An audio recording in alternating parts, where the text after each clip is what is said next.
Imagine waking up one morning, checking the news, and realizing that the rules you've relied on for years regarding firearm ownership have suddenly shifted. The law that once seemed stable, predictable, and familiar is now different, and the choices you make in the next hours or days could carry real legal consequences. For thousands of Florida gun owners, this is not a distant concern. It's personal. Every gun stored in a safe, every permit held, every plan to carry responsibly is suddenly subject to new scrutiny. The law has changed overnight, and understanding the implications is no longer optional. It's essential.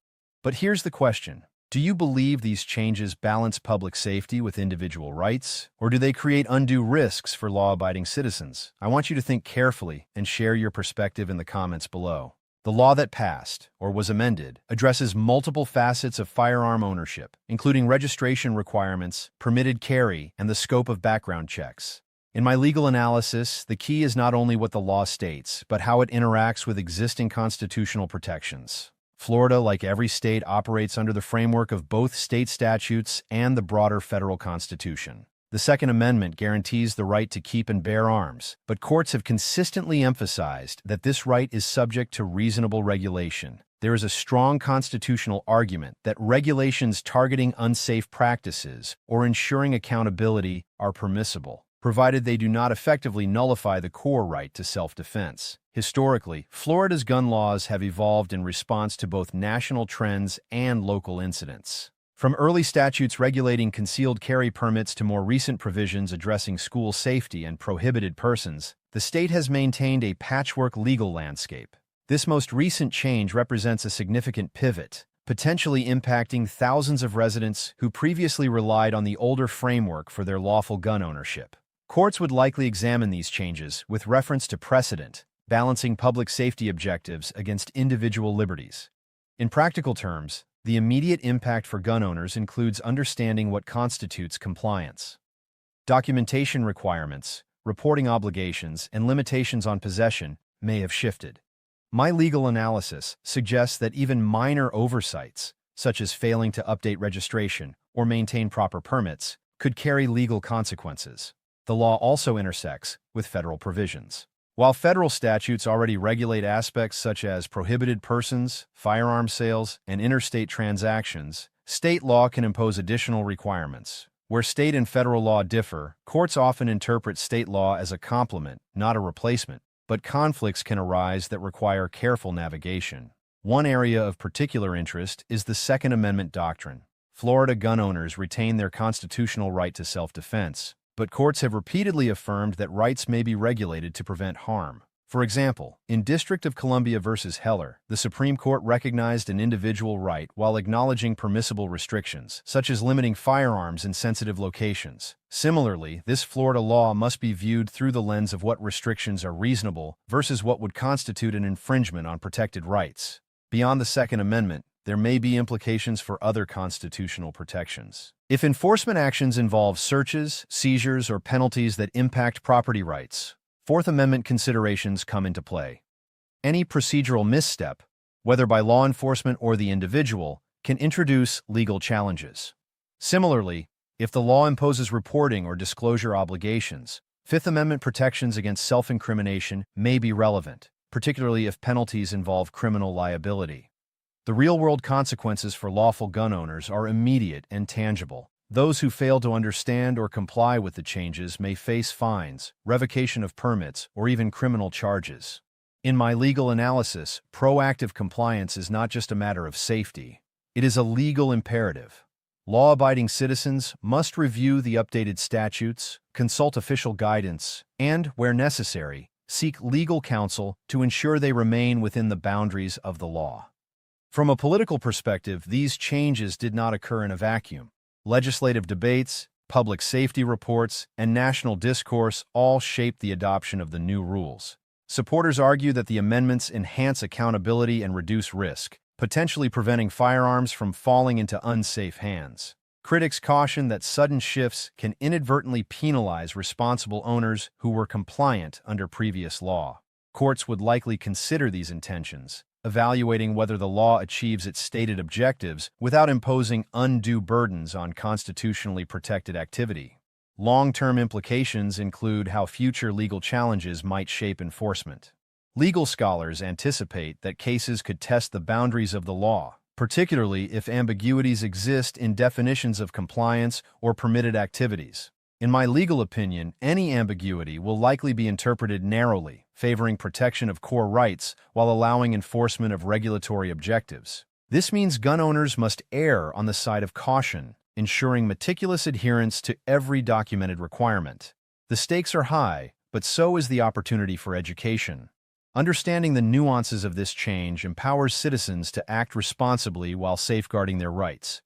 Lawful conduct is not optional, it is essential. This discussion is about more than compliance. It is about the intersection of law, personal responsibility, and constitutional protections. Beyond the initial shock of discovering a new law, the most pressing concern for gun owners is understanding exactly what has changed and how it applies to you. In my legal analysis, clarity is essential.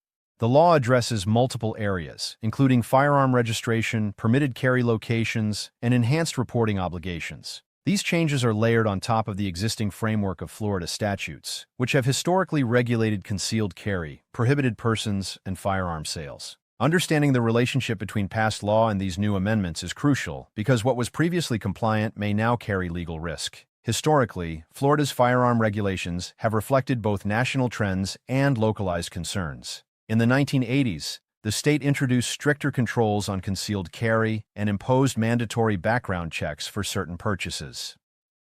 Over the following decades, Florida balanced expanding Second Amendment protections with public safety objectives, particularly after high-profile incidents prompted legislative attention. The sudden changes we are discussing represent one of the most significant shifts in decades. Lawmakers framed these amendments as necessary for accountability, but the speed of enactment means that many gun owners are still unsure how to comply fully. Courts would likely examine whether the legislative process adequately considered the practical realities for law-abiding citizens. From a constitutional perspective, the Second Amendment remains central.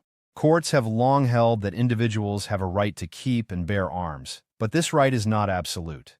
There is a strong constitutional argument that reasonable regulations, such as registration, background checks, and restrictions on high-risk individuals, are permissible. The Supreme Court in District of Columbia v.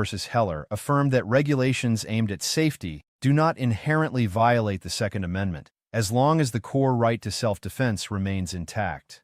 Florida's new requirements must therefore be interpreted through this lens, ensuring safety while respecting fundamental rights.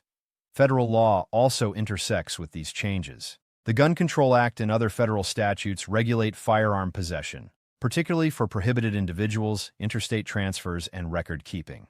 Florida law can impose additional restrictions, but it cannot conflict with federally protected rights. In my legal analysis, any overlap between federal and state law must be navigated carefully. Failure to comply with either could expose gun owners to criminal liability, while careful adherence safeguards lawful activity. Practical consequences for gun owners include reviewing every firearm in possession, verifying permits, and confirming that documentation meets the new legal standard. In my legal opinion, even minor lapses, such as failing to update registration or maintain required safety documentation, could result in citations or, in extreme cases, criminal charges. Compliance is not merely procedural, it is protective. By ensuring all documentation and actions align with the law, gun owners preserve both their rights and personal security. There are also broader societal implications. Supporters of the law argue that these amendments prevent firearms from falling into unsafe hands, reduce the risk of accidental injury, and enhance accountability across the state. Critics, however, contend that sudden changes may inadvertently penalize responsible owners who were fully compliant under previous law. Courts would likely weigh these competing interests if enforcement actions are challenged, examining whether the law's objectives justify any burdens imposed on law-abiding citizens. The political reality also matters. Legislators may have included provisions designed to address public perception and safety concerns, even if enforcement mechanisms are complex. In my legal analysis, understanding the political intent behind the law helps predict how rigorously it will be applied and which areas may face legal challenge. This context is crucial for gun owners who want to comply responsibly while understanding potential risks. Long-term implications may be significant. laws rarely remain static, and courts will interpret these amendments in light of existing precedent. For example, issues such as what constitutes lawful storage, reporting requirements, or restrictions on specific categories of firearms may be clarified over time through judicial review. Responsible owners must anticipate that minor ambiguities could be resolved in favor of protecting rights, but compliance during this interim period remains essential. It is also important to consider the legal risks of non-compliance. In my legal opinion, even unintentional violations could carry consequences ranging from fines to revocation of permits. Courts may consider intent when assessing penalties, but the safest approach is full, proactive adherence. Lawful gun ownership is not simply about possession. It requires continuous awareness of changing regulations and responsible conduct at all times. In practical terms, gun owners should take immediate steps. Verify the current statutory language, ensure that all firearms are properly registered and documented, update any permits as required, and seek legal guidance if uncertainties remain. Professional legal advice can clarify ambiguities and provide strategies for lawful compliance. Remember, the goal is not only to avoid penalties, but to uphold the constitutional right to self-defense responsibly. Finally, the human element cannot be ignored. These legal changes affect real people, families, and communities. Lawful gun owners must reconcile their constitutional rights with evolving regulations, balancing personal security with public safety. In my legal analysis, responsible compliance reinforces the legitimacy of the Second Amendment while preventing inadvertent legal exposure. Courts, lawmakers, and the public alike will judge adherence to both the letter and spirit of the law. So, ask yourself, are you fully aware of how these new rules impact your firearms and your daily responsibilities? Take a moment to review the law carefully and share your thoughts in the comments. This is not just an academic exercise. It is a real-world challenge requiring attention, diligence, and respect for the law. Understanding this law, its history, its constitutional framework, and its practical consequences is the first step toward responsible ownership. The decisions you make now can safeguard your rights, protect your family, and ensure that your firearms are always possessed and used lawfully. Subscribe to the channel for ongoing updates and expert legal analysis to navigate these changes responsibly. Remember, knowledge and lawful compliance are the ultimate protection for gun owners in Florida.